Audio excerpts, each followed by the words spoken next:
اعوذ باللہ من الشیطان الرجیم بسم اللہ الرحمن الرحیم الحمد للہ الذی خلق السماوات والارض وجعل الظلمات والنور ثم الذین کفروا بربهم يعدلون هو الذی خلقکم من طین ثم قضى اجلا واجل مسمى عنده ثم أنتم تمترون وهو الله في السماوات وفي الأرض يعلم سركم وجهركم ويعلم ما تكسبون وما تأتيهم من آية من آيات ربهم إلا كانوا عنها معرضين فقد كذبوا بالحق لما جاءهم فسوف يأتيهم أنباء ما كانوا به يستهزئون الی ما ہنالک من الآیات۔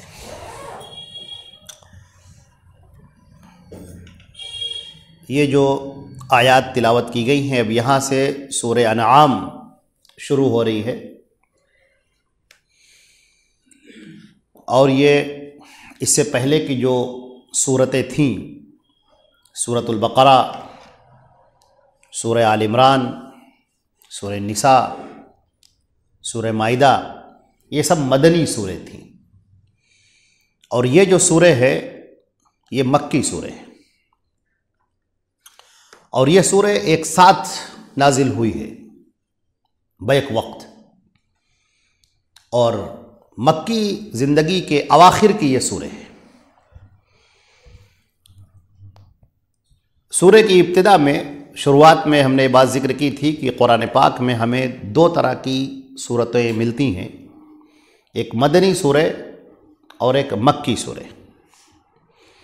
ان کا مطلب یہ ہوتا ہے کہ مدنی صورتوں کے اندر احکامات کی کثرت ہوتی ہے، اگرچہ درمیان میں بہت ساری باتیں ایسی بھی آ جاتی ہیں جن کا تعلق توحید سے، رسالت سے، آخرت سے ہوتا ہے، لیکن بنیادی طور پر مدنی صورتوں کے اندر احکامات اور قوانین بیان کیے جاتے ہیں، اور مکی صورتوں کے اندر اصولی طور پر تین باتوں کا تذکرہ ہوتا ہے: توحید، رسالت اور آخرت کا۔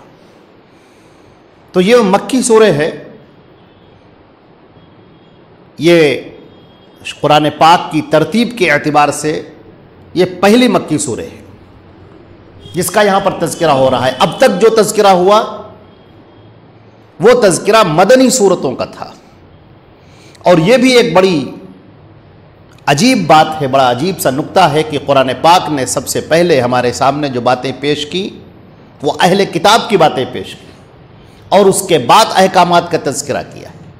اب یہاں سے جو شروعات ہو رہی ہے یہ مکی سورہ کی، یہاں سے پہلی سورہ کا آغاز ہو رہا ہے۔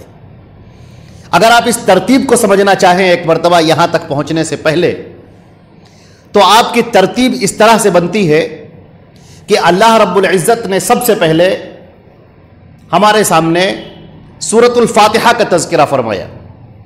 سورۃ الفاتحہ کے اندر بندہ اللہ رب العزت سے ہدایت کا طالب ہوتا ہے، اور اس راستے کی طلب کرتا ہے جس راستے پر انبیاء کرام گزرے ہیں، اور جو انبیاء کرام کا محور رہا ہے، ان کی تگ و دو کا، ان کی قد و کاوش کا، ان کی محنتوں کا، اور پھر انہی کے لیے جو انجام کار ہے، بندہ انہی کا مطالبہ کرتا ہے، اور بدلے میں اس دعا کے جواب میں اللہ رب العزت اس کے سامنے یہ پورا قرآن پاک رکھ دیتا ہے، جو الف لام میم سے شروع ہوتا ہے اور الناس پر جا کر ختم ہوتا ہے۔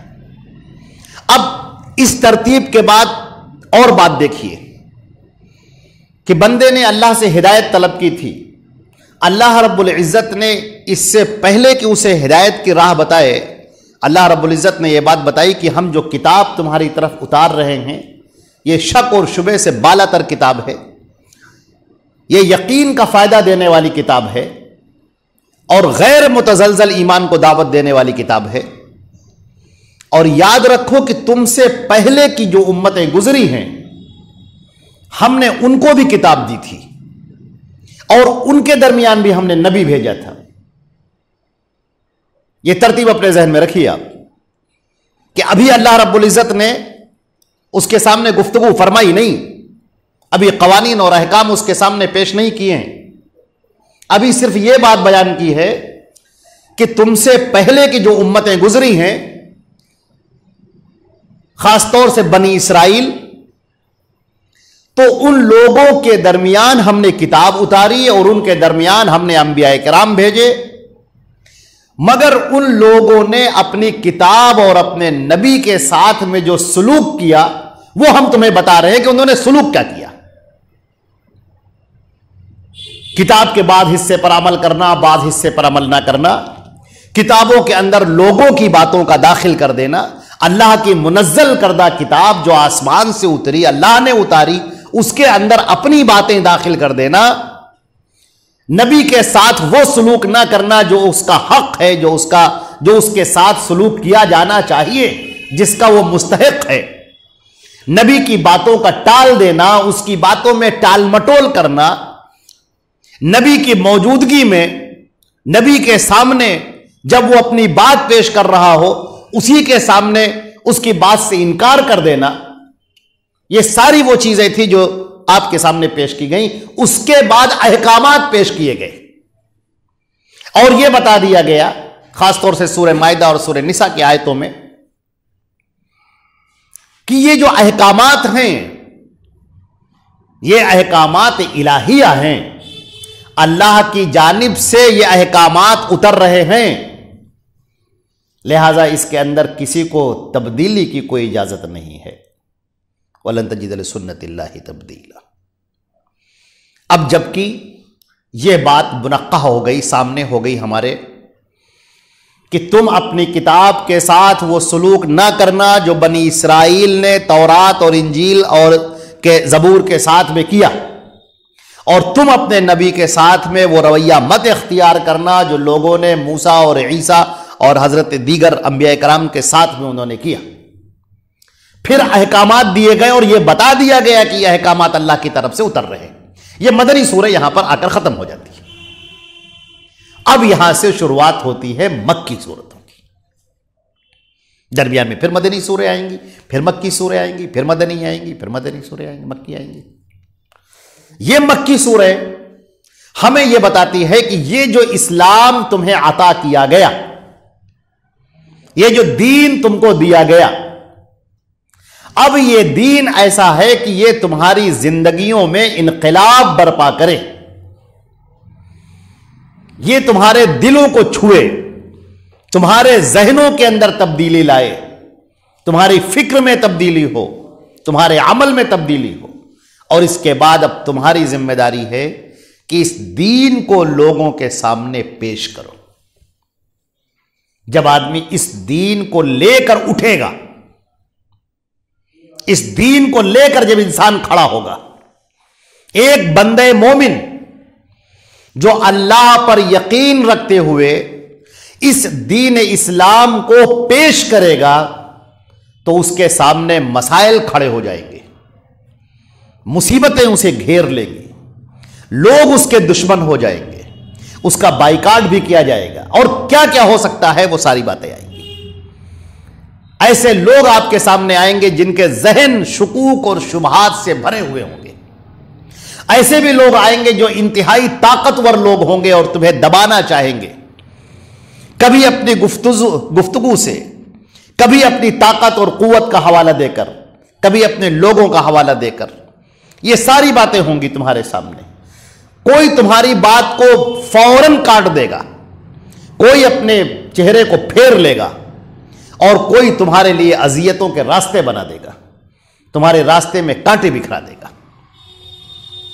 اب تمہیں وہ سب کرنا ہے جو نبیوں کا شیوا رہا ہے, کیونکہ تم نے بلندی کی بات مانگی ہے.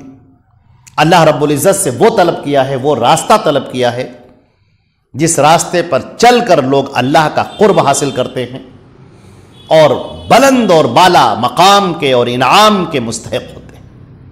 لہذا وہ راستہ یہ بتایا جا رہا ہے. اب یہ تو ایک بات ہو گئی تمہیدی طور پر, یہ جو سورہ انعام ہے، قرآن پاک کے اندر جتنی بھی سورتیں ہیں ان کے اندر جو بھی نام آئے ہیں، یہ نام ایک ٹاپک کے طور پر کبھی نہیں رکھے گئے۔ قرآن پاک مکمل اللہ کی کتاب ہے، سورۃ الفاتحہ سے لے کر سورۃ الناس تک۔ اس کے اندر جو سورتیں آئی ہیں، سورتوں کے جو نام رکھے گئے ہیں، یہ نبی کریم صلی اللہ علیہ وسلم کے تجویز کردہ نام ہیں۔ یہ ترتیب خود اللہ کے رسول صلی اللہ علیہ وسلم نے اللہ کے حکم سے رکھی ہے، اور اس کے اندر بڑا معجزہ ہے اور بڑی باتیں ہیں۔ اب ہم گفتگو کے اس حصے پر آتے ہیں جس کا تعلق سورہ انعام سے ہے۔ جیسا کہ ابھی ہم نے آپ کے سامنے عرض کیا کہ مکی سورتوں کا محور 3 چیزیں ہوا کرتی ہیں: توحید، رسالت اور آخرت۔ یہ 3 چیزیں ہیں جو مکی صورتوں کی، تمام مکی صورتیں جو بھی آگے آئیں گی، یہ ان کی بنیادیں ہیں۔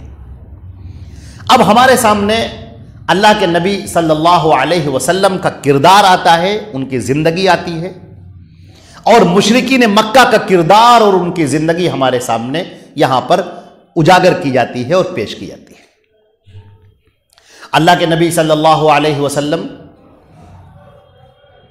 کو 40 سال کی عمر میں نبوت ملتی ہے، اور اس کے بعد جو آپ کی زندگی کا مرحلہ ہے جو 23 سال پر محیط ہے، جس کے اندر 10 سال مکی زندگی کے ہیں اور 13 سال مدنی زندگی کے ہیں۔ یہ جو مکے کی زندگی ہے، اس کے بھی 3 مراحل ہیں مکی زندگی میں نبی کریم صلی اللہ علیہ وسلم کے۔ ان مرحلوں کا جاننا بہت زیادہ ضروری ہے، اس لیے ضروری ہے کہ ہمارے لیے نبی کریم صلی اللہ علیہ وسلم کے بارے میں فرمایا گیا لَقَدْ كَانَ لَكُمْ فِي رَسُولِ اللَّهِ أُسْوَةٌ حَسَنَةٌ۔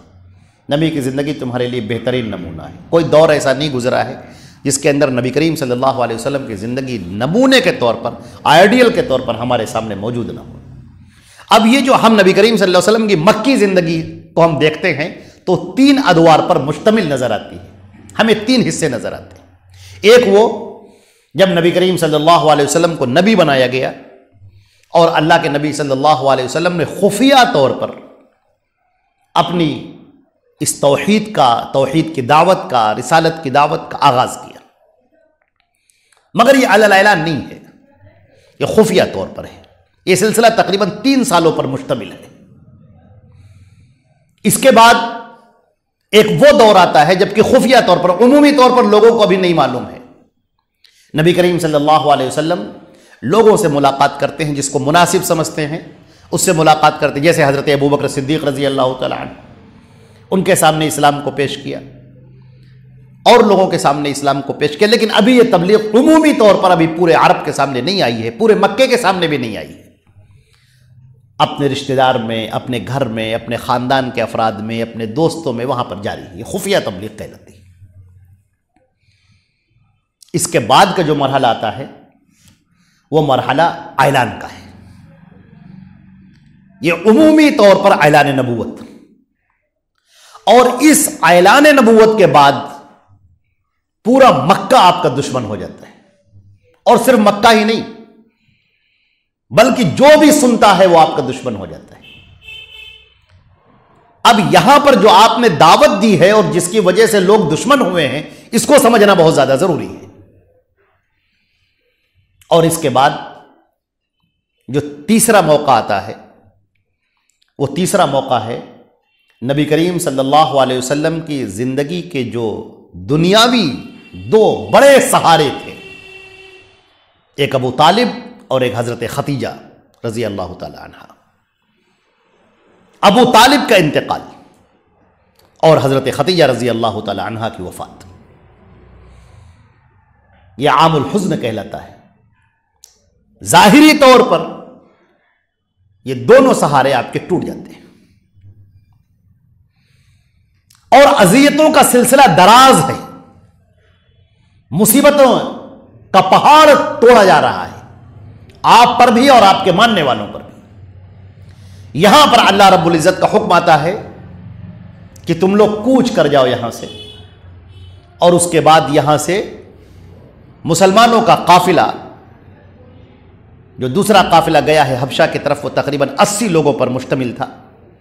یہ پورا قافلہ حبشہ ہجرت کر جاتا ہے، پورا قافلہ حبشہ چلا جاتا ہے. نبی کریم صلی اللہ علیہ وسلم کا یہ وہ مرحلہ ہے جہاں پر یہ سورہ انعام نازل ہوتی ہے. یہ آخری کی جو مرحلہ ہے یہاں پر یہ سورہ انعام مکمل سورہ بیک وقت نازل ہوتی ہے. نبی کریم صلی اللہ علیہ وسلم پر جب یہ سورہ نازل ہوئی ہے تو معاذ بن جبل کی جو بہن ہے وہ بیان کرتی ہیں کہ نبی کریم صلی اللہ علیہ وسلم اونٹنی پر تشریف فرما تھے، اور آپ کے اوپر جب وحی آنی شروع ہوئی تو اس قدر بوجھل ہونے لگی کہ اونٹنی اس بوجھ کو برداشت نہ کر سکی. پہلے تو اس کے پیر تھر تھرائے اور اس کے بعد وہ بیٹھ گئی. ہم دیکھتے ہیں کہ اس طرح سے وحی کے اور بھی واقعات صحابہ کرام کی زبان سے ملتے ہیں جو وحی کی انتہائی شدت کی شکل ہوتی ہے. خیر، زید بن ثابت کہتے ہیں کہ نبی کریم صلی اللہ علیہ وسلم میرے زانو پر، میری ران پر، زانو پر سر رکھے ہوئے تھے. اچانک آپ پر وحی کا نزول شروع ہو گیا، اور جو وحی کا نزول ہونے لگا تو مجھے ایسا لگا کہ میری ران کی ہڈی ٹوٹ جائے گی. میں اس بوجھ کو برداشت نہ کر پایا. اس قدر وہ سخت مرحلہ ہوتا ہے وحی کا. نبی کریم صلی اللہ علیہ وسلم پر یہ آیت نازل ہوتی ہے. اب ہمارے سامنے جو منظر نامہ ہے اس آیت کا سامنے اب ہمارے سامنے ابو جہل ہیں، ابو لہب ہیں، عتبہ ہیں، شیبہ ہیں، ربیعہ ہیں، امیہ ابن خلف ہیں. یہ وہ لوگ ہیں جو بڑے بڑے سردار ہیں اپنی قوم کے. پورا مکہ ان کی باتوں کے پیچھے چلتا ہے. جو یہ کہہ دیتے ہیں لوگ ان کی بات مانتے ہیں، اور ان کو غرور بھی ہے اپنی طاقت کا، اپنی قوت کا، اپنے نسب کا، اپنے لوگوں کا. ان کے درمیان میں اللہ رب العزت اپنے نبی کے اوپر یہ آیات اتار رہا ہے. یہ جو آیتیں نازل ہو رہی ہیں ان آیتوں کو بطور خاص سمجھنے کی ضرورت ہے، اس لیے کہ بہت سارے لوگ یہ سمجھتے ہیں کہ صرف انسان اپنی زبان سے لا الہ الا اللہ کہہ دے اور یہ کامیاب ہو جائے گا. اس نے اپنی زبان سے کہہ دیا لا الہ الا اللہ، بس وہ کامیاب ہو گیا. مسلم کے اندر، مسلم شریف میں کتاب الحج کی جو روایت ہے، کفار مکہ طواف کر رہے ہیں اور کہتے ہیں لبیک اللہم لبیک لا شریک لک. لبیک میں حاضر ہیں ہم، اللہم لبیک، اے ہمارے پروردگار، اے ہمارے معبود، ہم حاضر ہیں. لا شریک لک، تیرا کوئی بھی شریک نہیں. جب یہاں پر پہنچے تو نبی کریم صلی اللہ علیہ وسلم نے کہا قد بس ٹھہر جاؤ، بس اس کے آگے مت پڑھو، ٹھہرو. مگر وہ اس کے آگے بھی پڑھتے ہیں الا شریکن تملک، سوائے اس شریک کے جس کو آپ نے اپنا شریک مان لیا ہے، بنا دیا ہے. تو شرک کا وہ مرحلہ ہے جو یہاں سے شروع ہوتا ہے. کفار مکہ جن کے درمیان یہ آیتیں پیش کی جا رہی ہیں سب اللہ کو ماننے والے ہیں، اللہ رب العزت کا اقرار کرنے والے ہیں. اور ہم نے یہ بھی عرض کیا کہ وہ اللہ کے لیے یہ بھی کہنے والے ہیں کہ پروردگار کا شریک کوئی نہیں ہے، اکیلا رب ہے، وہ شریک کوئی نہیں ہے اس کا. لیکن پھر زندگی جو ان کی ہے اس زندگی کے اندر بتوں کو انہوں نے سجا رکھا ہے اور بتوں کو پکارتے ہیں اپنی مصیبتوں میں. ان کے لیے نظر و نیاز بھی ہے، ان کے لیے قربانی بھی ہے، ان کو آواز دینا بھی ہے، ندا دینا بھی ہے، ان کو اپنا مددگار سمجھنا بھی ہے. یہ ساری وہ چیزیں ہیں جو ان کے لیے پائی جا رہی ہیں. اور اس مرحلے میں نبی کریم صلی اللہ علیہ وسلم کھڑے ہوئے ہیں اور ان کو دعوت دے رہے ہیں کہ جس اللہ کو تم مانتے ہو وہ اللہ اپنی ذات میں، اپنی صفات میں اور اپنے لیے عبادت کروانے میں وہ تنہا ہے اور اکیلا ہے اور کوئی اس کا شریک نہیں. اگر تم نے اس کا شریک کسی کو مان لیا تو تم مستحق نار ہو، مستحق جہنم ہو اور جنت تمہارے اوپر حرام ہے۔ یہ وہ اعلان ہے جو کھلم کھلا لوگوں کے سامنے پیش کیا جا رہا ہے۔ مکے کے اندر کچھ لوگ گزرے ہیں جو بڑے نیک ہوا کرتے تھے، جیسا کہ نبی کریم صلی اللہ علیہ وسلم نے فرمایا کانوا رجالا صالحین، وہ بڑے نیک لوگ تھے، اور ان کے گزرنے کے بعد لوگوں نے ان کو نیک سمجھ کر پکارنا شروع کیا، مدد کے لیے پکارنا شروع کیا، ان کو آوازیں دینی شروع کی۔ یہاں سے شرک کی شروعات ہوتی ہے۔ پہلے تو وہ ان کو یہ نہیں سمجھتے تھے کہ مصیبت دور کرنے والے، وہ صرف ان کو اس لیے آواز دیتے تھے تاکہ اللہ رب العزت کے ساتھ میں ہمارا وسیلہ لگ جائے، ان بزرگوں کا نام لے لیں گے تو اللہ دعا کو جلدی سن لے گا۔ یہ ان کے ذہن میں نہیں تھا کہ یہ ہماری دعاؤں کو سنتے ہیں۔ لیکن پھر یہ مرحلہ آگے بڑھتا ہے اور یہاں تک جا پہنچتا ہے کہ لوگ ان کو مشکل کشا سمجھنے لگے، لوگ ان کو مددگار سمجھنے لگے، لوگ ان کو مصیبتوں کا دور کرنے والا سمجھنے لگے، لوگ ان کو بیٹے بیٹیاں دینے والا سمجھنے لگے، لوگ ان کو پریشانیوں کو ختم کرنے والا سمجھنے لگے۔ یہ مرحلہ دھیرے دھیرے شروع ہو گیا۔ پھر اس کے بعد اب ان کو راضی کرنے کی فکر شروع ہو گئی۔ عبادت کیا ہے؟ عبادت اللہ کو راضی کرنے کی شکلیں ہیں۔ اللہ کے لیے سجدہ کرنا، رکوع کرنا، نظر و نیاز کرنا، اس کے لیے قربانی پیش کرنا، اس کے لیے عزت اور احترام سے اس کو آواز دینا، ندا دینا، یہ سارے مرحلے وہ ہیں جو اللہ رب العزت کو راضی کرنے کے لیے استعمال کیے جاتے ہیں۔ اور اب صورتحال کیا پیدا ہوئی کہ ان لوگوں کو راضی کرنے کے لیے پھر ان کے لیے نظر و نیاز بھی ہونے لگی، اور پھر ان کے لیے قربانی بھی پیش کی جانے لگی، اور پھر ان کے لیے حصے بھی متعین کیے جانے لگے، ان کے نام پر جانور بھی چھوڑے جانے لگے، اور ان کے لیے اور بھی وہ ساری عبادت کی چیزیں دھیرے دھیرے لوگ کرنے لگے، یہاں تک کہ لات اور عزا اور ہبل اور منات اب ان کی تصویریں بننے لگیں، ان کی مورتیاں بننے لگیں، اور پھر لوگ ان کے آگے چڑھاوے چڑھانے لگے اور مصیبت میں ان کو حاجت روا سمجھنے لگے۔ اور دعویٰ ان کا یہ تھا کہ ہم اپنے اسی دین پر ہیں جو حضرت ابراہیم لے کر آئے تھے، ہمارا دین جو ہے وہ دین ابراہیمی ہے، وہ دین ہے جو حضرت اسماعیل کا دین ہے، اور ہم اسی دین کے اوپر گامزن ہیں، اس دین سے جو ہٹے گا وہ گمراہ ہو جائے گا، یہ ان کے یہاں یقین بیٹھا ہوا تھا۔ اس پس منظر میں ایسے موقع پر اب یہ آیتوں کو آپ سنیے۔ ترجمہ ان آیات کا یہ ہے،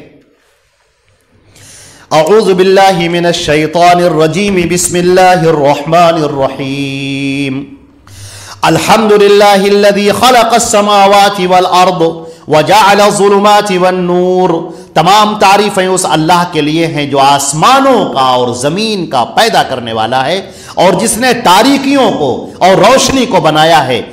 ثم الذین کفروا بربہم، اور اس کے بعد ان لوگوں جنہوں نے کفر کیا ہے اپنے رب کے ساتھ میں، وہ اپنے رب کے ساتھ میں دوسروں کو برابر کا ٹھہراتے ہیں۔ هو الذی خلقکم من طین، وہی وہ ذات ہے جس نے تم کو پیدا کیا ہے مٹی سے، ثم قضى اجلا، اور اس کے بعد تمہارے لیے ایک مدت متعین کی ہے، وَأَجَلٌ مُّسَمًّى عِندَهُ، اور اس کے پاس ایک مدت اور بھی ہے جو مکتوب ہے، جو لکھی ہوئی ہے۔ ثم انتم تمترون، مگر اس کے بعد بھی تم لوگ شک میں پڑے ہوئے۔ وَهُوَ اللَّهُ فِي السَّمَاوَاتِ وَفِي الْأَرْضِ، وہی ہے اللہ آسمانوں میں بھی اور زمین میں بھی۔ يَعْلَمُ سِرَّكُمْ وَجَهْرَكُمْ، جو تمہارے رازوں کو بھی جانتا ہے اور تمہارے جہر زور سے پیش کرنے کو بھی جانتا ہے۔ وَيَعْلَمُ مَا تَكْسِبُونَ، اور تم جو کرتے ہو ان سب سے واقف ہے۔ یہ وہ باتیں پیش کی گئی ہیں جو کفار مکہ جن کا اقرار کرتے تھے، اور وہ یہ کہتے تھے، قرآن پاک میں فرمایا گیا وَلَئِن سَأَلْتَهُمْ مَنْ خَلَقَهُمْ، اگر تم ان سے سوال کرو کہ تمہیں پیدا کس نے کیا ہے، لَيَقُولُنَّ اللَّهُ، تو یہ کہیں گے ہمیں اللہ نے پیدا کیا ہے۔ اگر آپ سوال کریں وَلَئِن سَأَلْتَهُمْ مَنْ خَلَقَ السَّمَاوَاتِ وَالْأَرْضِ، کون ہے جس نے آسمانوں اور زمین کو پیدا کیا ہے، لَيَقُولُنَّ اللَّهُ، تو یہ کہیں گے کہ اللہ نے پیدا کیا ہے۔ کفار مکہ اللہ کو مان رہے ہیں، اللہ کو تسلیم کرتے ہیں، اللہ کا اقرار کرتے ہیں، اور ابھی جیسے میں نے روایت سے پیش کیا کہ لا شریک اللہ بھی کہتے ہیں کہ پروردگار تیرا کوئی شریک نہیں، یہ بھی کہتے ہیں۔ یہ تو ان کی زبان ہے، لیکن عمل اس کے خلاف ہے۔ عمل میں کیا ہے؟ عمل میں یہ ہے کہ وہ دوسروں کو، جن کو قرآن پاک نے معبود کہا ہے، الہ کہا ہے، لات ہے، عزا ہے، ہبل ہے، مصیبت میں ان کو پکار رہے ہیں، ان کو مشکل کشا سمجھتے ہیں۔ ان بات کو مضبوطی سے پکڑیے، ان کو اپنی مصیبت میں پکار رہے ہیں، ان کو مشکل کشا سمجھ رہے ہیں۔ اب ان کو راضی کرنے کے لیے ان کے نام پر جانور چھوڑے جا رہے ہیں، ان کے نام پر جانور ذبح کیے جا رہے ہیں، اور ان کو خوش کرنے کے لیے ان کے لیے نذر و نیاز کیے جا رہے ہیں۔ یہ کیا ہے؟ یہ وہ صورتحال ہے جس میں سورہ انعام نازل ہو رہی ہے۔ اللہ رب العزت یہاں فرمائے کہ تمام تعریفیں اسی اللہ کے لیے ہیں جو آسمانوں کا اور زمین کا خالق ہے۔ وَجَعَلَ الظُّلُمَاتِ وَالنُّورِ، جس نے تاریکیوں اور روشنی کو بنایا۔ روشنی نقطہ اتحاد ہے اور تاریکیاں نقطہ انتشار ہے۔ اس بات کو سمجھنے کے لیے یوں سمجھیے، رات کی تاریکی میں کسی نے ایک شمع روشن کی تو آپ دیکھتے ہیں کہ اچانک دور دور سے، کونے کونے سے بہت سارے پتنگے، فراش اٹھتے ہیں اور اس شمع کے ارد گرد آ جاتے ہیں۔ وہ روشنی ہے۔ سارے لوگ ادھر ادھر سے نکل کر آ رہے ہیں اور اس کے اوپر جمع ہو رہے ہیں، اور اس کو بجھا دیجئے۔ یہ جو پتنگے ہیں اپنی اپنی راہ لیں گے، کوئی کہیں جائے گا۔ قرآن پاک نے اس کا ذکر کرتے ہوئے فرمایا ہے کہ اللہ نے ایک روشنی اتاری ہے جو تمہارے لیے نقطہ اتحاد ہے، جس کی بنیاد پر تم کو ایک ہونا ہے، جس کی بنیاد پر تم کو شانہ بشانہ کھڑا ہونا ہے، جس کی بنیاد پر تم کو ایک صف میں کھڑا ہونا ہے، جس میں عقیدہ ایک ہے اور منہج ایک ہے، اس میں دو کی کوئی گنجائش ہی نہیں ہے۔ اور اگر روشنی باقی نہ رہی تو پھر تاریکیاں ہیں، اور ان تاریکیوں کی کوئی اتھاہ نہیں، یہ مختلف ہیں، منتشر ہیں، بے انتہا ہیں، ہزاروں ہیں، لاکھوں ہیں، ان کو تعداد میں شمار بھی نہیں کیا جا سکتا۔ جو جس کے پیچھے بھاگ لے گا وہی ایک گمراہی پر آ جائے گا۔ کوئی کسی کے پیچھے بھاگے گا، کوئی کسی کے پیچھے بھاگے گا، کوئی کدھر رخ کرے گا، کوئی کدھر رخ کرے گا۔ تو روشنی ایک ہے، یہاں پر نور کہا گیا ہے، واحد، ایک، اور ظلمات، تاریکیاں بے شمار۔ نور کیا ہے؟ نور وہ ہے جو اللہ نے اتارا ہے۔ اللہ نے جو اتارا ہے وہ کیا ہے؟ وہ وحی الہی ہے۔ اللہ اتار رہا ہے اپنے رسول پر اور حکم دے رہا ہے رسول کو کہ اے محمد صلی اللہ علیہ وسلم تم اسے لوگوں سے بیان کرو، اور لوگوں سے کہہ رہا ہے کہ اے تمام کے تمام لوگوں تم رسول کی پیروی کرو۔ وَمَن يُطِعِ الرَّسُولَ فَقَدْ أَطَاعَ اللَّهَ، جس نے اس رسول کی پیروی کر لے اس نے اللہ کی پیروی کر لی۔ تو اللہ کی اتاری ہوئی وحی الہی، وحی سماوی، وہ نقطہ اتحاد ہے۔ وحی آسمان سے اتر رہی ہے صرف ایک ذات پر، وہ حضرت محمد مصطفیٰ صلی اللہ علیہ وسلم ہے۔ اب حضرت محمد مصطفیٰ صلی اللہ علیہ وسلم جو ان پر اتر رہا ہے وہ دے رہے ہیں، وہ بانٹ رہے ہیں، حضرت ابوبکر کو، حضرت عمر کو، حضرت عثمان کو، سیدنا علی مرتضیٰ کو، دیگر تمام صحابہ کرام کو۔ یہ صحابہ لینے والے ہیں اس دین کو جو انہوں نے حضرت محمد مصطفیٰ صلی اللہ علیہ وسلم سے پایا ہے، اور محمد صلی اللہ علیہ وسلم نے وہ دین پیش کیا ہے جو اللہ نے ان پر اتارا ہے۔ اب آپ کی وفات ہوتی ہے تو فرمایا گیا اس سے پہلے الیوم اکملت لکم دینکم، آج کے دن میں نے تمہارا دین مکمل کر دیا۔ جب دین مکمل ہو جاتا ہے، پیکڈ ہو جاتا ہے، مہر لگ جاتی ہے، سیل لگ گئی، اب یہ دین مکمل ہو چکا ہے۔ اب نبی دنیا سے رخصت ہو رہا ہے، اور یہ کہہ کر رخصت ہو رہا ہے کہ انا خاتم النبیین ولا نبی بعدی، یاد رہے کہ میں آخری نبی ہوں، میرے بعد کوئی نبی نہیں آئے گا، میں نبوت کی عمارت کی آخری اینٹ ہوں، اور اللہ نے میرے ذریعے سے نبوت کی عمارت کو مکمل کر دیا ہے۔ اور آپ نے فرمایا کہ 30 کذابون، 30 کذاب ہوں گے، یزعم کلہم انہ نبی، ہر ایک یہ دعویٰ کرے گا کہ میں اللہ کا نبی ہوں۔ یاد رکھو کہ انا خاتم النبیین ولا نبی بعدی، میں آخری نبی ہوں، میرے بعد کوئی نبی نہیں آئے گا۔ اب نقطہ اتحاد وحی الہی ہے، وحی الہی آسمان سے اتری ہوئی شریعت۔ اب کوئی بھی ایسا نہیں ہے جس کے اوپر شریعت اترے، اب کوئی بھی ایسا نہیں ہے جس کے اوپر فرشتہ آئے، اب کوئی بھی ایسا نہیں ہے جس کے اوپر جبریل امین اللہ کا پیام لے کر آئے، وحی لے کر آئے۔ اب کوئی بھی ایسا نہیں ہے جو اس مکمل دین کے اندر اپنی باتوں کو داخل کرے اور ایک نیا دین تیار کرے۔ لہذا اب نقطہ افتراق کیا ہوگا؟ اس نقطہ اتحاد سے دوری، اس نقطہ اتحاد سے الگ ہو جانا اور کسی اور کی پیروی میں پڑ جانا، کسی اور کے اقوال کو وہ درجہ دینا جو نبی کا درجہ ہے، کسی اور کی باتوں کو اس طرح سے لینا جس طرح سے نبی کی باتیں لی جاتی ہیں۔ سیدھے سادے الفاظ میں ہم طریقہ نجات سمجھنا، طریقہ دین سمجھنا، طریقہ محمدی سمجھنا، دین اسلام سمجھنا کسی اور کے دین کو، یہ نقطہ افتراق ہے۔ جتنے لوگ ہوں گے اتنی باتیں ہوں گی، جتنے لوگ ہوں گے اتنی منہج ہوں گے، جتنے قائدین ہوں گے اتنے طریقے ہوں گے، ہر ایک کی فکر جدا، ہر ایک کا انداز جدا، ہر ایک کی بات جدا، ہر ایک کا طریقہ جدا، ہر ایک کے ڈیل کرنے کا انداز الگ۔ لہٰذا یہ جتنے لوگ ہیں یہ افتراق کی طرف بلاتے جائیں گے، دعوت ہوتی جائے گی، لوگ ان کے پیچھے بھاگتے جائیں گے۔ نبی کریم حضرت حذیفہ رضی اللہ تعالیٰ عنہ کی روایت ہے، نبی کریم صلی اللہ علیہ وسلم نے مجھے قیامت تک آنے والے ہر فتنے کے بارے میں بیان کر دیا تھا۔ ہر وہ شخص جس کے ماننے والے 300 کی تعداد میں ہوں، اس کا نام، اس کے قبیلے کا نام اللہ کے رسول نے باقاعدہ ذکر فرما دیا۔ بعضوں کو یاد رہا، بعض بھول گئے۔ تو آپ یہ دیکھ رہے ہیں کہ جعل الظلمات والنور، جس نے ظلمات اور نور دونوں کا خالق اللہ رب العزت ہے۔ روشنی ایک ہے اور تاریکیاں بے شمار ہیں۔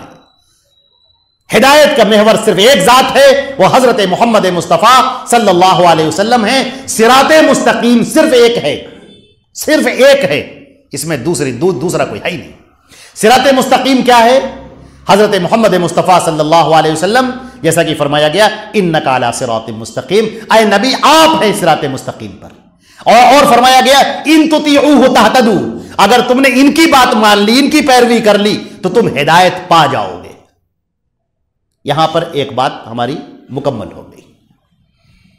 اگر ان باتوں کا خلاصہ آپ لینا چاہیں، لا الہ الا اللہ محمد الرسول اللہ، اللہ کے علاوہ کوئی معبود نہیں ہے، اس کی ذات میں، اس کی صفات میں، اس کی عبادت میں کوئی شریک نہیں۔ ان باتوں کا جو اقرار کرے گا وہ اللہ کی الوہیت کا اقرار کرنے والا ہوگا، جو اللہ کو یکتا مانے، اکیلا مانے، مدبر اور منتظم مانے، کائنات کا چلانے والا، پالنہار اور مشکل کشا اور عالم الغیب مانے، اور اس کی ذات اور صفات میں اور عبادت میں، عبادت نماز، روزہ، قربانی، نذر، نیاز، ندا، پکارنا، اس میں کسی کو شریک نہ کرے، تو یہ الوہیت کا اقرار کرنے والا ہوگا۔ اور دوسرا جو ٹکڑا ہے وہ ہے محمد رسول اللہ، محمد کو اللہ کا رسول مانے۔ رسول کا مطلب یہ ہے کہ ان کے اوپر اللہ نے وحی اتاری ہے، ہم اس وحی کی پیروی کرنے والے ہیں، اس بات کا وہ اقرار کرے۔ اگر اس اتاری ہوئی شریعت کے اندر کچھ اور باتوں کو وہ داخل کرے گا، کسی اور شخص کو یہ حیثیت دے گا کہ اس کی باتیں بھی شریعت بن جائیں، اس کی باتیں بھی دین بن جائیں، اس کی باتیں بھی طریقہ محمدی بن جائیں، اس کی باتیں بھی دین اسلام کا ایک جز اور ایک حصہ بن جائے، تو وہ شرک پھر رسالت کرنے والا ہوگا۔ نبی کا کریم حضرت محمد مصطفیٰ صلی اللہ علیہ وسلم کے ساتھ میں اس نے غداری کی، اس نے دھوکہ دیا، اس نے ان کے نام لے کر ان کی پیروی کرنے کے باوجود کسی اور کی پیروی کرنے والا ہوا۔ یہ خلاصہ ہے۔ فرمایا گیا وہی اللہ ہے جو آسمان اور زمین میں ہے۔ یہاں پر ہم اس بات کو واضح کر دیں کہ یہ لوگ مانتے تھے۔ دیکھیں بڑے پیارا سا نقطہ ہے، اگر آپ سمجھنا چاہیں تو بہت پیارا سا نقطہ ہے۔ آسمان کا پیدا کرنے والا اللہ ہے۔ مکے کے مشرکین کا خیال یہ تھا کہ فرشتے اللہ کی بیٹیاں ہیں، نعوذ باللہ من ذالک۔ آسمان کا سارا انتظام کرنے والا ایک تنہا اللہ ہے، کوئی شریک نہیں۔ اور دنیا کے اندر بڑا تو اللہ ہے، لیکن انتظام لات عزا ہبل کے ہاتھ میں۔ یہودی کہتے ہیں حضرت موسیٰ کے ہاتھ میں ہے، عیسائی کہتے ہیں کہ اللہ نے دنیا کو پیدا کیا، پھر اس پورا نظام حضرت عیسیٰ کے ہاتھ میں سونپ دیا، ان کو مختار بنا دیا، ان کو اس بات کی اتھارٹی دے دی کہ باقی تم سب کچھ کرو۔ اور مشرکین مکہ یہ سمجھ رہے کہ بیٹا بیٹیاں دینا، مصیبتیں دور کرنا، پریشانیاں دور کرنا، ہماری کمائی کم ہو گئی ہے اس کو ٹھیک کرنا، ہمارے اوپر جو دقتیں آ رہی ہیں ان دقتوں کو دور کرنا، ہم مصیبت میں پھنس گئے ہیں اس مصیبت سے ہم کو نکالنا، یہ لات عزا اور ہبل کا کام ہے۔ بڑا اللہ ہے، بڑا تو وہی ہے، لیکن پکارنا، ندا دینا، صدا دینا، فریاد کرنا وہ ان کا کام ہے، کیونکہ اللہ نے ان کو اختیار دے رکھا ہے۔ اللہ تعالیٰ فرماتا ہے نہیں، وہی اللہ ہے تنہا اکیلا، وہی جو آسمانوں کا مالک اور وہی جو زمین کا مالک، وہی جو آسمانوں میں معبود ہے اور وہی جو زمین پر معبود ہے، وہ الٰہُ فی السماء وفی الارض، آسمان پر بھی وہی معبود ہے اور زمین پر بھی وہی معبود ہے۔ اس کو اس طرح سے مت بانٹو جیسے کہ لوگوں نے بانٹ رکھا ہے کہ آسمان کا خدا کوئی اور ہے اور زمین کی خدائی کسی اور کے حوالے، اس طریقے سے مت بانٹو۔ یہاں پر ایک ذکر آیا ہے، وہ ہے جو تمہارے دلوں کے حال کو اور تمہارے ظاہر کو سب سے واقف ہے۔ وَمَا تَأْتِيهِم مِّنْ آيَةٍ مِّنْ آيَاتِ رَبِّهِمْ إِلَّا كَانُوا عَنْهَا مُعْرِضِينَ، اور ان کا معاملہ یہ ہے کہ ان کے سامنے رب کی نشانیوں میں سے جب بھی کوئی نشانی آتی ہے چہرے کو پھیر لیتے ہیں۔ یہ لوگوں کا معاملہ رہا ہے۔ فَقَدْ كَذَّبُوا بِالْحَقِّ لَمَّا جَاءَهُمْ، اور ان لوگوں نے حق کو جھٹلا دیا جب حق ان کے پاس آ پہنچا۔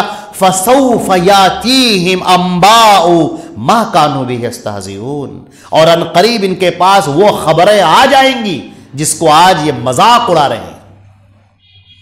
نبی کریم صلی اللہ علیہ وسلم کے اوپر جب آیتیں نازل ہوتی تھی اور اللہ رب العزت فرماتا تھا کہ یہ وہ دین ہے جو ہر ایک کے لیے ہے، قُلْ إِنِّي رَسُولُ اللَّهِ إِلَيْكُمْ جَمِيعًا، آپ کہہ دیے کہ میں پوری دنیا کے لیے میں نبی بنا کر بھیجا گیا ہوں۔ تو لوگ مذاق اڑاتے تھے اور کہتے تھے کیسا ہے جس کی بات مکے کے اندر کوئی ماننے والا نہیں ہے، چند لوگ جس کی باتوں کو مان رہے ہیں، پورا مکہ جن کا دشمن ہے، اور یہ باتیں کر رہے ہیں کہ پوری دنیا میں یہ دین پھیلنے والا ہے۔ مذاق اڑاتے تھے۔ یہ آیتیں اس وقت اتر رہی ہیں کہ جب نبی کریم صلی اللہ علیہ وسلم کے اوپر بس حکم آنے والا ہے، ایک چیپٹر بند ہو کر دوسرا چیپٹر کھلنے والا ہے، حکم ہونے والا ہے کہ اے محمد صلی اللہ علیہ وسلم مکہ چھوڑیے اور مدینے کی طرف سفر کیجئے، اور ایک نئی زندگی کا آغاز ہونے والا ہے۔ اس محکومی اور غلامی سے باہر نکلنا ہے، اس پریشانی سے باہر نکلنا ہے، ان اذیتوں سے باہر نکلنا ہے، ان راستے میں بچھائے ہوئے کانٹوں سے آگے نکلنا ہے، اور اب تمہارے سامنے جو زندگی آنے والی ہے وہ تمہاری بادشاہت کا وقت ہے، وہ اقتدار کا وقت ہے جب تمہارے پاس طاقت ہوگی، اور وہ جو تمہارے پاس طاقت ہوگی جو تعداد میں کم ہوں گے لیکن مکے کے یہ بڑے بڑے لوگ ہیں، ان سب کے سر کٹے زمین پر پڑے ہوں گے، اور لوگ جو مذاق اڑا رہے ہیں وہ اپنی آنکھوں سے دیکھ لیں گے کہ بات وہی سچ ہے جو اللہ رب العزت نے فرمائی۔ اس کو فرمایا گیا کہ عنقریب یہ خبریں آنے والی ہیں، اور بدر کے اندر جب یہ بڑے بڑے سرداران جو 1000 کے لشکر میں آئے تھے اسلحوں سے لیس ہو کر، اور ان کا مقابلہ کیا تھا صرف 313 نے، اپنی ٹوٹی ہوئی تلواروں کے ساتھ اور اپنے ٹوٹے ہوئے نیزوں کے ساتھ اور اپنے غیر عمدہ تیروں کے ساتھ۔ کل 8 تلواریں تھیں اور 2 گھوڑے تھے جن کے ساتھ انہوں نے مقابلہ کیا تھا، اور یہ ابو جہل اور عتبہ اور شیبہ اور ربیعہ ان سب مارے گئے، سب ختم ہو گئے، جس کو ذکر کیا گیا۔ الم یروا کم اہلکنا من قبلہم من قرن مکناہم فی الارض، کیا ان لوگوں نے ان سے پہلے دیکھا نہیں کہ ہم نے ان سے پہلے جن کو زمین پر طاقت بخشی تھی ان کو ہم نے ہلاک کر دیا، اتنی طاقت تو ہم نے ان کو بھی نہیں دی۔ یاد کیجئے فرعون کو، حامان کو، قارون کی جیسی دولت تو مکے میں کسی کے پاس نہیں، اور حامان جیسی شاطر تدبیریں کرنے والا تو کوئی نہیں، اور فرعون جیسا اقتدار تو ان میں سے کسی کو نصیب نہیں۔ اور پھر قوم سمود اور قوم عاد، وہ جو بڑے بڑے پہاڑ تراش کر مکان بنایا کرتے تھے، وہ قوت تو تم میں سے کسی کو حاصل نہیں۔ ہم نے ان کو ہلاک کر دیا کیونکہ انہوں نے نبی کی بات نہیں مانی۔ تو یاد رکھو، اب یہ حکم تو مکے والوں کو دیا جا رہا ہے، لیکن بات صرف مکے والوں تک نہیں ہے، بات یہ قیامت تک کے آنے والے تمام لوگوں کے لیے ہے کہ تمہاری بقا اس وقت ہے، تمہاری سرفرازی، تمہاری بلندی اس بات میں ہے کہ تم محمد مصطفیٰ صلی اللہ علیہ وسلم کے پیروکار بنو۔ لیکن اگر تم محمد رسول اللہ صلی اللہ علیہ وسلم کے پیروکار نہیں بنتے ہو تو یاد رکھو کہ تمہاری دولت باقی رہنے والی نہیں ہے، تمہاری بادشاہت کی تنابیں اکھڑ جائیں گی اور بساط تمہارے قدموں کے نیچے سے کھینچ لی جائے گی۔ پھر تم یہ مت کہنا کہ ہم نے تو اتنے سالوں تک حکومت کی ہے، کسرا اور قیصر کا تاج ہمارے قدموں میں تھا۔ پھر یہ مت کہنا کہ سونے کی چڑیا تھا ہمارے زمانے میں، ہم عمارتیں بنایا کرتے تھے تو نقش و نگار کی جگہ پر ہیرے جواہرات جڑوایا کرتے تھے، سورج کی روشنی جب پڑتی تھی تو اس قدر اس میں چمک پیدا ہوتی تھی کہ نگاہیں ٹھہرتی نہیں تھی۔ تمہارے قدموں کے نیچے سے بساط کھینچ لی جائے گی اگر تم نے محمد رسول اللہ صلی اللہ علیہ وسلم کی پیروی نہ کی، اگر تم شرک میں پڑے، اگر تم کفر میں پڑے، اگر تم نے دین اسلام کی جگہ خود ساختہ دین بنا لیا، خود سے رسمیں گڑھ لی، خود سے طریقہ ایجاد کر لیا اور اس پر چلنے لگے اور اسی کو دین سمجھنے لگے۔ اللہ رب العزت فرماتے ہیں وَأَرْسَلْنَا السَّمَاءَ عَلَيْهِمْ مِدْرَارًا، ان کے اوپر ہم نے مستقل زوروں کی بارش کی تاکہ زمین سے غلہ نکلے، پھل پھول نکلے۔ وَجَعَلْنَا الْأَنْهَارَ تَجْرِي مِن تَحْتِهِمْ، اور ان کے نیچے سے نہریں ہم نے جاری کر دی، دولت، عیش، انعام، اکرام ہم نے تمام کر دیا ان پر۔ دنیا میں خوب بلندی دی، خوب دولت دی اور راحت کے سامان دیے، لیکن نبی کا انہوں نے انکار کیا، نبی کی پیروکاری سے انکاری ہوئے۔ فَأَهْلَكْنَاهُمْ بِذُنُوبِهِمْ، تو ہم نے ان کے گناہوں کی وجہ سے ان کو ہلاک کر دیا۔ وَأَنشَأْنَا مِن بَعْدِهِمْ قَرْنًا آخَرِينَ، اور ان کے بعد ہم نے دوسرے لوگوں کو ان کی جگہ پر تیار کیا اور رکھا۔ وہ قوم بساط ان کی پلٹ گئی اور ان کی جگہ پر دوسرے لوگ آئے۔ اب اللہ رب العزت فرماتے ہیں کہ ان کفار کا معاملہ یہ ہے وَلَوْ نَزَّلْنَا عَلَيْكَ كِتَابًا فِي قِرْطَاسٍ فَلَبَسُوهُ بِأَيْدِيهِمْ، اگر ہم آسمان سے ایک کتاب اتار دیں جو کاغذ میں لکھی ہوئی ہو اور اپنے ہاتھوں سے وہ اس کو چھو بھی لیں تو کہیں گے لَقَالَ الَّذِينَ كَفَرُوا، تو یہ جو کفار ہے، جو راہ کفر اختیار کرنے والے ہیں، وہ کہیں گے ان ھذا الا سحر مبین، یہ تو کھلا ہوا جادو ہے۔ یہاں پر ذہنیت بتائی گئی ہے کہ جو لوگ بات کو نہیں ماننا چاہتے ہیں ان کے اندر دو باتیں پیدا ہوتی ہیں، پہلی بات ضد اور ہٹ دھرمی اور دوسری بات انکار کرنا۔ ضد اور ہٹ دھرمی کی جو ہم کہہ رہے ہیں بس وہی سچ ہے، اور دوسری بات انکار کر، تم جو کہہ رہے ہو سب غلط ہے۔ ہم نے پہلے ہی مان لیا کہ تم جو کہہ رہے ہو سب غلط، اب ہمیں تمہاری بات کو جج کرنا ہی نہیں، فیصلہ کرنا ہی نہیں، ہم نے پہلے ہی مان لیا کہ تمہاری کہی ہوئی ہر بات غلط۔ اور ضد اور عناد نے یہ کرنے پر مجبور کیا۔ یہ دو صفتیں جس انسان کے اندر پیدا ہو جائیں وہ راہ کفر کا اختیار کرنے والا بن جاتا ہے، حق بات کا انکار کرنے والا بن جاتا ہے۔ اہل حق کو تسلیم کرتے ہیں بالبینات والزبر، بینات کے ذریعے سے، آسمان سے اتاری ہوئی کتاب کے ذریعے سے، اللہ کے بھیجے ہوئے مبعوث کیے ہوئے رسول کے ذریعے سے وہ حق کو پہچانتے ہیں۔ لیکن جو ضد اور ہٹ دھرمی میں پڑے ہوئے ہیں وہ اس بات کی کوئی پرواہ نہیں کرتے کہ قول رسول کیا ہے، عمل رسول کیا ہے، ان کو اس سے کوئی مطلب نہیں۔ وہ اس بات کے انکاری ہوتے ہیں اور پھر وہ اس بات کو سننا بھی نہیں چاہتے۔ ان کے سامنے کوئی دلیل پیش کرے قرآن کی، حدیث کی، عمل رسول کی، قول رسول کی، تو وہ اس پر کان بھی نہیں دھرتے۔ وہ پہلے ہی مان لیتے ہیں کہ نہیں، آپ گمراہ ہیں اور آپ کی ہر بات غلط ہے۔ تو ایسے آدمیوں کے لیے ہدایت کا راستہ بند ہو جاتا ہے۔ تمہارے لیے دل دیا گیا ہے، دماغ دیا گیا ہے، آنکھیں دی گئی، کان دیے گئے، ان کا استعمال کرو۔ تو فرمایا کہ اگر ہم آسمان سے کتاب اتار بھی دیں اور کاغذ ہم اتار بھی دیں اور یہ چھو بھی لیں اس کو اپنے ہاتھوں سے، تب بھی کہیں گے کہ نہیں، یہ تو کھلا ہوا جادو، انکار کر بیٹھیں گے۔ اللہ نے فرمایا وَقَالُوا لَوْلَا أُنزِلَ عَلَيْهِ مَلَكٌ، اور یہ بار بار کہہ رہے ہیں کہ اے محمد صلی اللہ علیہ وسلم یہ فرشتہ کیوں نہیں نازل کیا گیا تمہارے ساتھ؟ اللہ نے تم کو نبی بنایا ہے، یہ کفار مکہ کہتے تھے کہ اگر تم اللہ کے بھیجے ہوئے نبی ہو تو آسمان سے کوئی فرشتہ آئے اور آ کر کہے کہ یہ اللہ کے رسول ہیں۔ اللہ رب العزت نے اس کا جواب دیا ہے، کہتے ہیں کہ یاد رکھو کہ تمہیں ایمان لانا ہے غیب پر، اپنے عقل اور اپنے شعور کا استعمال کرو جو ہم نے تمہیں دیا ہے، اور اس کا استعمال کر کے تم حق تک پہنچو، یہی تو تمہارا امتحان ہے۔ اگر تمہارے سامنے فرشتہ ظاہر ہو جائے گا تو پھر امتحان ختم ہو جائے گا۔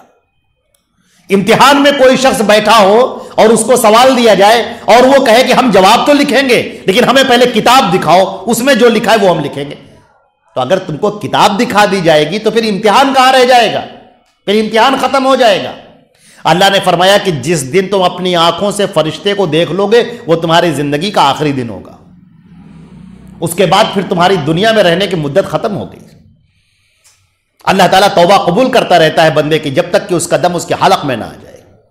یہاں پر معلوم یغرغر او حتی تطلع الشمس من مغربها، یا سورج مغرب سے پشچم سے طلوع ہو جائے، تو وہ جو غرغرے کا وقت ہوتا ہے وہ فرشتوں کے دیکھنے کا وقت ہوتا ہے، مشاہدہ ملکوت کا وقت ہوتا ہے، اور اس وقت کی توبہ قابل قبول نہیں ہوتی۔ اور یہ لوگ کہتے ہیں کہ ان کے ساتھ فرشتہ کیوں نہیں نازل کیا گیا؟ وَلَوْ أَنزَلْنَا مَلَكًا، اگر ہم فرشتہ اتار دیں لَقُضِيَ الْأَمْرُ، تب تو معاملہ ختم ہو جائے گا۔ ثُمَّ لَا يُنظَرُونَ، پھر ان کو کوئی مہلت نہیں دی جائے گی۔ وَلَوْ جَعَلْنَاهُ مَلَكًا لَجَعَلْنَاهُ رَجُلًا، اور اگر ہم فرشتے کو انسان کی شکل میں بھیجیں، اگر ہم فرشتہ اتاریں اور انسان کی شکل میں اتاریں تو پھر وَلَلَبَسْنَا عَلَيْهِمْ مَا يَلْبِسُونَ، تو پھر ان کو وہی شکل لاحق ہوگا جو یہ ابھی کر رہے ہیں۔ اس انسان کی شکل کو دیکھیں گے اور وہ کہے گا میں فرشتہ ہوں، تو تم کہو گے کہ تم کہاں سے فرشتے ہو؟ جیسے کہ یہ کہہ رہے ہیں کہ ہم اللہ کے بھیجے ہوئے رسول ہیں، اور تم کہتے ہو کہ اللہ کے بھیجے ہوئے رسول کہاں سے ہے؟ تو وہ تو شک پھر بھی برقرار رہے گا۔ وَلَقَدِ اسْتُهْزِئَ بِرُسُلٍ مِّن قَبْلِكَ، اے رسول، یہاں سے ان کو مخاطب کیا جا رہا ہے کہ آپ سے پہلے جو بھی رسول آئے سب کا مذاق اڑایا گیا۔ فَحَاقَ بِالَّذِينَ سَخِرُوا مِنْهُمْ مَا كَانُوا بِهِ يَسْتَهْزِئُونَ، اور پھر ان کو گھیر لیا ان لوگوں کو جو لوگ مذاق اڑایا کرتے تھے، جس چیز کا مذاق اڑایا کرتے تھے اس چیز نے ان کو گھیر لیا، ان کے اعمال نے ان کو گھیر لیا۔ قُلْ سِیرُوا فِی الْأَرْضِ، آپ کہہ دیجئے کہ تم زمین پر چلو پھرو، ثُمَّ انظُرُوا، اور دیکھو، کیف کان عاقبۃ المکذبین، کہ جھٹلانے والوں کا انجام کیا ہوا۔ قل، آپ کہہ دیجئے، لمن ما فی السماوات والارض، تم یہ بتاؤ کہ آسمانوں اور زمین کی یہ ملکیت کس کی ہے؟ قل للہ، آپ کہہ دیجئے کہ صرف ایک اللہ کی۔ کتب علی نفسہ الرحمہ، جس نے اپنے نفس کے اوپر رحمت لکھ رکھی ہے، یہ طے کر رکھا ہے کہ میں اپنے بندوں پر مہربان رہوں گا، وہ انتہائی شفیق اور انتہائی مہربان ہے۔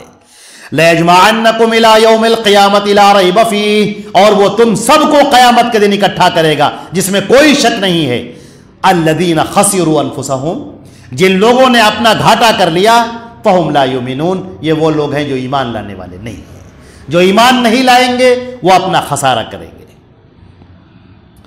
بس یہاں تک، ابھی مضمون اس کے آگے بھی ہے اور یہیں تک ہم ان آیتوں کو روکتے ہیں، اور انشاءاللہ پھر اس کے آگے اور بھی گفتگو شروع ہوگی۔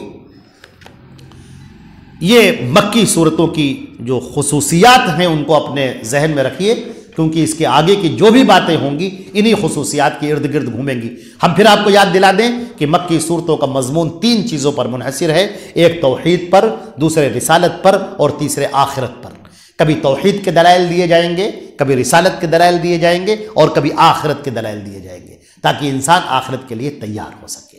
وآخر الدعوات الحمدللہ رب العالمین، وصلی اللہ تعالی محمد وآلہ واصحابہ اجمعین برحمتک یا ارحم الراحمین۔